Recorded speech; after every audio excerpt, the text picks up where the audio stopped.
வணக்கம். ஸ்ரீ ரமண மகரிஷி அவர்களின் வாக்கு.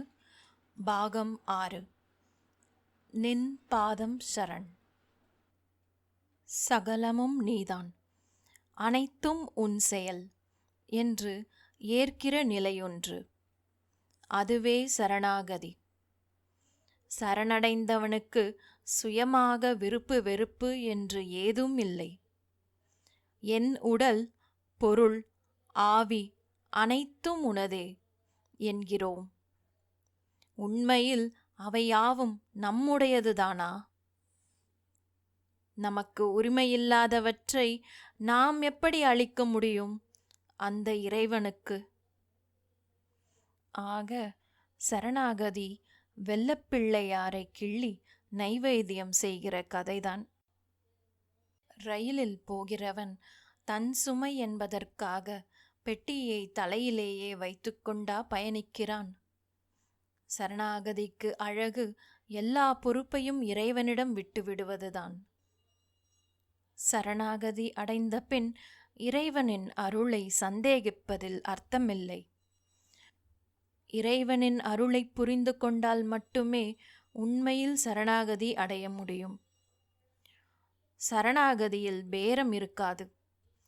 எல்லாவற்றையும் ஒப்புவித்த பின் எண்ணத்தை மட்டும் ஏன் உங்களுக்குள் வைத்திருப்பது? தன்னிடம் சரணடைந்தவனை ஈசன் ஒருபோதும் கைவிட்டதில்லை. அகந்தை தன்னையே உயர்ந்து நிற்பது.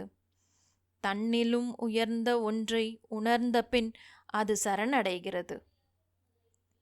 பொம்மையா கோபுரத்தை தாங்கி நிற்கிறது? நீங்கள் சரணடைந்த பின் இறைவனின் விருப்பத்துக்கு காத்திருங்கள். உங்கள் விருப்பம் போல் காரியங்கள் நடக்க வேண்டி கட்டளையிட முனையாதீர்கள். கடவுள் என்ன உங்களுக்கு கீழ்ப்படிந்தவனா? எதை எப்போது எவ்வாறு செய்ய வேண்டும் என்பது அவனுக்குத் தெரியும். முழுமையாக சரணடையாத நிலையில்தான் சந்தேகம் எழும். கடவுளோ குருவோ தம்மிடம் சரணடைந்தவர்களை சரியான பாதையில் அழைத்துச் செல்வது அவர்களுடைய பொறுப்பாகி விடுகிறது. சரணாகதி என்பது மேம்பட்ட பிரார்த்தனை. ஒன்று கடவுளிடம் சரணடைய வேண்டும், அல்லது தன்னை அறிதல் வேண்டும். கடவுள் புறச்செயல்களைக் கண்டு ஏமாறுவதில்லை.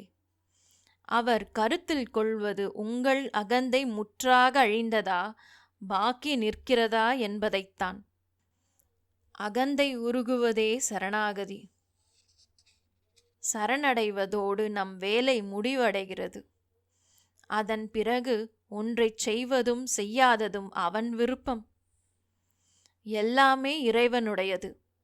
இதில் உனதும் எனதும் ஏது? நாம் முழுமையாக சரணாகதி அடைந்தால் போதும். எதையும் கேட்க வேண்டும் என்பதில்லை. இத்துடன் பாகம் 6 நிறைவடைகிறது. நன்றி, வணக்கம்.